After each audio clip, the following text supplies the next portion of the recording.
Welcome to social post. నేను నిహాల్. ఈరోజు మన సోషల్ పోస్ట్ ఆఫీస్కి ఇద్దరు సబ్స్క్రైబర్స్ రావడం జరిగింది. సో ఎందుకు వచ్చారంటే వాళ్ళ లైఫ్లో జరుగుతున్న కొన్ని ఫినాన్షియల్ సిచ్యువేషన్స్ని ఏమైనా క్లారిటీ దొరికిద్దా రేవంత్ చలమల గారితో మాట్లాడడానికి రావడం జరిగింది. సో ఒకసారి మనం రేవంత్ చలమల గారితో మాట్లాడదాం, certified wealth manager. Hello sir, welcome to social post. Thank you. Yes sir, ఈరోజు ఈ ప్యానల్ డిస్కషన్ పెట్టడానికి మెయిన్ రీజన్ మన సబ్స్క్రైబర్స్ ఎవరైతే ఉన్నారో సో వాళ్ళ లైఫ్లో జరుగుతున్న కొన్ని ఫినాన్షియల్ సిచ్యువేషన్స్ ఉంటాయి.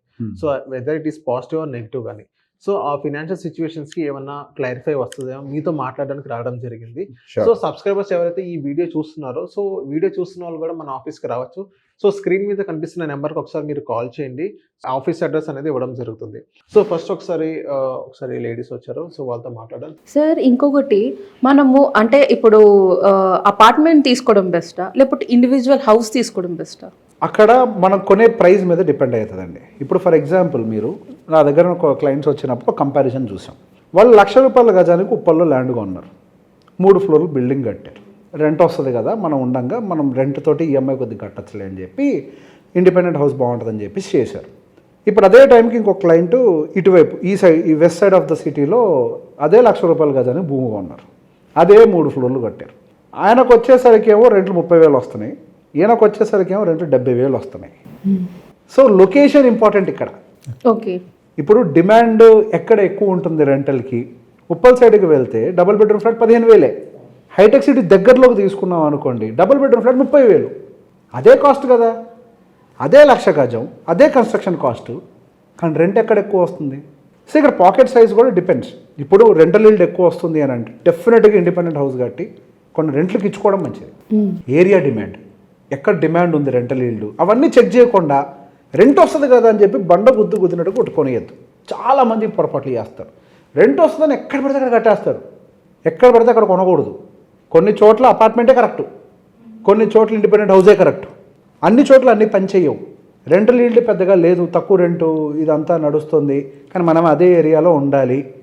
ఇండిపెండెంట్ హౌస్ కొని దాన్ని అన్ని ఫ్లోర్లు కట్టి తక్కువ రెంటుతో మనం లాస్ అవుతాం. ఒక చిన్న అపార్ట్మెంట్ కొనుక్కొని మిగతా డబ్బులు తీసుకెళ్ళి పెట్టుబడి పెట్టాలి. ఇండిపెండెంట్ హౌస్ ఎప్పుడైనా ఎక్స్పెన్సివ్నే, ల్యాండ్ కొనాలి, ఫ్లోర్లు వేయాలి. ఒక అపార్ట్మెంట్ ₹1,00,00,000 అవుతుందంటే ఇండిపెండెంట్ హౌస్ 3 కోట్లు అయింది. ₹1,00,00,000 పెట్టి అపార్ట్మెంట్ కొనుక్కొని 2 కోట్లు పెట్టుకొని ఎక్కడ చోట ఇన్వెస్ట్మెంట్ చేసుకోండి. ఏది లో రెంటల్ ఈల్డ్ ఉంది, ఇక మనకు వేస్ట్ ఇది అనుకున్నప్పుడు ఇల్లు ఖచ్చితంగా కావాలి. 50 సంవత్సరాల వయసు వచ్చిందంటే ఇల్లు ఉండాల్సిందే. ఎందుకు? మనకి ఏదైనా అయితే ఇంటికి కూడా రానియరు. ఇల్లు గురించి టాపిక్ వచ్చింది కాబట్టి ఇప్పుడు మనం నార్మల్గా వెల్ సెటిల్ ఫ్యామిలీస్ ఉంటారు. సో ఆల్రెడీ వాళ్ళు ఇన్వెస్ట్మెంట్ చేసుకుని వాళ్ళ దగ్గర లంసమ్ అమౌంట్ అంటే రెడీగా ఉంటుంది. సో మొత్తం 100% అమౌంట్ అనేది ఇల్లు కొనడంలో పెట్టాలా లేకపోతే లోన్ మీద తీసుకోవాలంటారా? సో బేసిక్గా మన దగ్గర ఓకే, ఇప్పుడు మీరు వెళ్ళి బయట ఒక 10 లక్షలు అప్పు అడిగారు అనుకోండి, ఎంత వడ్డీకి ఇస్తారు? హ్యాండ్ లోన్ 3 రూపీస్ చేయబదులు 3 రూపీస్ 2 రూపీస్ రూపాయినారా? ఇక వీడు పుణ్యాత్ముడు అనుకుంటే రూపాయి 12% ఇంట్రెస్ట్. అంతకు మించి తక్కువైతే వరిగారుగా. హోమ్ లోన్ ఇంట్రెస్ట్ రేట్ ఎంత? 7.5%. ఇప్పుడు 7.5. అదే డిప్రిషియేటింగ్ వాల్యూ చూసుకుంటే ₹10 వడ్డీ కూడా పడదు. ₹10 వడ్డీకి పిలిచి మరీ అప్పిస్తానంటే ₹10 వడ్డీకి అప్పు తీసుకొని రూపాయి వడ్డీ వచ్చే దగ్గర పెట్టుబడి పెట్టుకోవడం ఉత్తమమైన పని. మీ దగ్గర ₹1,00,00,000 క్యాష్ ఉంది, లిక్విడ్ క్యాష్, 20 లక్షలు డౌన్ పేమెంట్ కట్టండి, ₹70,000 ఈఎంఐ కట్టగలిగితే ఈఎంఐ పెట్టేసుకొని ఆ డబ్బులు తీసుకెళ్ళి ఆ 80 లక్షలు 70 లక్షలు తీసుకుపోయి మ్యూచువల్ ఫండ్లో ఎక్కడ పెట్టుబడి పెట్టినా రూపాయి వడ్డీ వస్తుందిగా. ఇక్కడ ₹10 వడ్డీ కట్టేది. సో ఎప్పుడైనా సరే ఇన్వెస్ట్మెంట్ని హోల్డ్ చేసుకొని డౌన్ పేమెంట్ మొత్తం కట్టేయకుండా తక్కువ ఇంట్రెస్ట్ రేట్కి హోమ్ లోన్స్ దొరుకుతాయి కాబట్టి వాటిని లోన్ తీసుకోవడం ఉత్తమమైన పని. లోన్ తీసుకోవడం ఉత్తమమైన పని. If you are eligible for a loan, go for loan. కానీ రూల్ ఏంటంటే డబ్బులు తీసుకెళ్ళి ఇంకో ల్యాండ్ కొనొద్దు. ఎందుకు? మీరు ఎప్పుడైనా ఈఎంఐ కట్టలేకపోయారు అనుకోండి, ఇవి తీసి కట్టచ్చు. కట్టగలిగినంత వరకు కడతాం, కట్టలేనప్పుడు ఇవి తీసి కడతాం. మన డబ్బుల్ని ఎక్కడ పడేయట్లేదు, ఇవి తీసుకెళ్ళి ఒక దగ్గర పెడుతున్నాం. నేను కట్టలేని రోజు తీసి కట్టేస్తా, ఎంతో కొంత గురువు అయింది అప్పటిదాకా, నాకు ఇప్పుడు కట్టే శక్తి ఉంది, కట్టుకుంటా. సో అట్లా హ్యాపీగా పెట్టుకోవచ్చు. రెండోది, అసలు 45-50 దాకా ఎందుకు కొనొద్దండంగా రీజన్ చెప్తా. ఇప్పుడు మనం వలస పక్షులు, ఎక్కడో విజయవాడ నుంచి ఎగరెగరొచ్చి హైదరాబాద్లో పడ్డా, ఎక్కడో ఖమ్మం నుంచి ఎగరెగరొచ్చి నేను హైదరాబాద్లో పడ్డా. ఇక్కడి నుంచి ఎక్కడికి ఇంకెక్కడికి వెళ్తామో తెలియదు. అసలు ఈ హైదరాబాద్ సిటీలో కుకట్పల్లిలో ఉంటామో తెలియదు, పటాన్ చెరువులో ఉంటామో తెలియదు, ఉప్పల్లో ఉంటామో తెలియదు, అత్తాపూర్లో ఉంటామో తెలియదు, ఏ మూల ఉంటామో తెలియదు. ఈ ఎగిరే వలస పక్షి కాళ్ళకి సంఖ్యలు ఎందుకు? మనం ఎంత ఎత్తు ఎగిరితే అంత లాభం. మనం ఎగరాల్సిన వాళ్ళం, ఎగరడం తప్పు కాదు. మనం ఇల్లు అన్నది ఒకటి కొనేసిన తర్వాత ఎమోషన్ తోటి కాళ్ళకి సంఖ్యలు వేసుకొని అక్కడే ఉండిపోతాం. మరి మన సొంత ఇల్లు కదా, ఎమోషన్ కదా అని అంటే ఒకప్పుడు మరి ఉమ్మడి కుటుంబాలు, అవును, రైతు కుటుంబాలు. అక్కడి నుంచి మనం ఆ ఊరు దాటి పక్క ఊరు వచ్చాం కొద్దిగా ఎదగాలి అని. మరి ఆ రోజు ఆ జనరేషన్ వాళ్ళు ఆ చేతులను వదలకపోయి ఉంటే ఒక స్టెప్ ముందరకు వచ్చేవాళ్ళు కాదు. అక్కడి నుంచి మండల హెడ్ క్వార్టర్లోకి వచ్చాం, జిల్లా హెడ్ క్వార్టర్లోకి వచ్చాం, మెట్రోపాలిటన్ సిటీలోకి వచ్చాం. ఆ ఎమోషన్స్ అన్నింటినీ దాటుకుంటూ వస్తేనే కదా ఎదిగింది మనం. మరి మన జీవితంలో ఎదగాలి అంటే ఇళ్ళు అనే సంఖ్యలు మన కాళ్ళకి ఎందుకు? మనం ఒక టైంకి సెటిల్ అవుతామన్న క్లారిటీ వచ్చినప్పుడు నాకు ఈ ఏరియా పర్ఫెక్ట్, నా లైఫ్ అంతా ఇక్కడే చూసుకుంటున్నాను నేను, 45-50 ఏళ్ళు వచ్చినప్పుడు క్లారిటీ వస్తుంది లైఫ్లో. ఇక్కడ ఉంటాను ఇక నేను, అసలు హైదరాబాద్లో ఉంటాం ఊర్లో ఉంటాం తెలియదు, అప్పుడు ఒక క్లారిటీ ఉంటుంది. ఇక నేను ఇక్కడ సెటిల్ అవుతాను, అక్కడ కొనుక్కోవాలి, అక్కడికి వెళ్ళి సెటిల్ అయిపోతాం. ఒక ఇల్లు 30 సంవత్సరాలు 40 సంవత్సరాలు ఉంటుంది. 30 ఏళ్ళకి కొన్నాం అనుకోండి, మీకు 60-70 వచ్చేసరికి అయిపోద్ది దాని పని. 50 కొన్నాం అనుకోండి, 80-90 వచ్చిన ఇల్లు ఉంటుంది. మనం పోయిన తర్వాత పిల్లలు డిసైడ్ అవుతారు అది ఉంచుకోవాలా అమ్ముకోవాలా అనేది. మనం ఉండంగానే ఇల్లు కూల్చారు అనుకోండి, ఆ వయసులో మనం ఎక్కడికి వెళ్ళాలి, ఎక్కడికి ఇల్లులు మారాలి, మళ్ళీ ఆ ఇల్లు ఎప్పుడు కట్టించుకోవాలి, ఇట్లా ప్రాక్టికల్ ప్రాబ్లమ్స్ కూడా చాలా ఉంటాయి లైఫ్లో.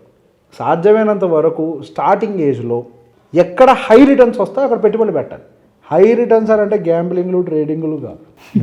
మన గవర్నమెంట్ కంట్రోల్లో లిమిటేషన్స్లో ఉండే ప్రోడక్ట్స్ని చూసుకొని, సెక్యూరిటీ ఉండే ప్రోడక్ట్స్ని చూసుకొని, వాటిల్లో హై గ్రోత్ ఎక్కడ వస్తుందో చూసుకొని అక్కడ పెట్టుబడులు పెట్టుకుంటే ఇనీషియల్ ఏజ్లో మనకు టైం ఉంటుంది కాబట్టి గ్రోత్ బెటర్గా అవుతుంది, మన జీవితంలో జరిగే అవసరాలను తీరుస్తుంది. ఇప్పుడు ఒక సాడ్ రియాలిటీ, నెలకి ఇప్పుడు 50,000 రూపాయలు ఖర్చు అయ్యే ఒక వ్యక్తికి 30 సంవత్సరాల వయసు అనుకుంటే అతను రిటైర్ అయ్యే టైంకి ఆయనకు నెల ఖర్చు 5 లక్షలు అవుతుంది. 60 ఏళ్ల వయసుకి నెలకి ఎక్కడి నుంచి తీస్తారు 5 లక్షలు? ప్లాన్ ఉండాలి కదా. వెళ్ళి పిల్లల మీద డిపెండ్ అవుతామా? చూస్తారా పిల్లలు? లేదు, చూడరు. పోనీ ఒక నర్సులను పెట్టుకోవాలిగా ప్రాబ్లం ఉంటే, మరి డబ్బులు ఇవ్వు. ఇప్పుడు మన పిల్లలకి భారం అవ్వటం కూడా తప్పే. వాళ్ళ భుజాల మీద గాడిదంతా బరువు వేస్తే, గాడిద మోసే బరువుని వేస్తే వాళ్ళు ఎక్కడ మోస్తారు? మంది మనం ప్లాన్ చేసుకోకపోవడం మన తప్పు అవుద్ది. వాళ్ళ బాధ్యత ఉందా లేదా తర్వాత విషయం. వాళ్ళ ఈత వాళ్ళు కొడితే చాలు, మన బరువు వేసి ఈత కొట్ట మనకూడదు.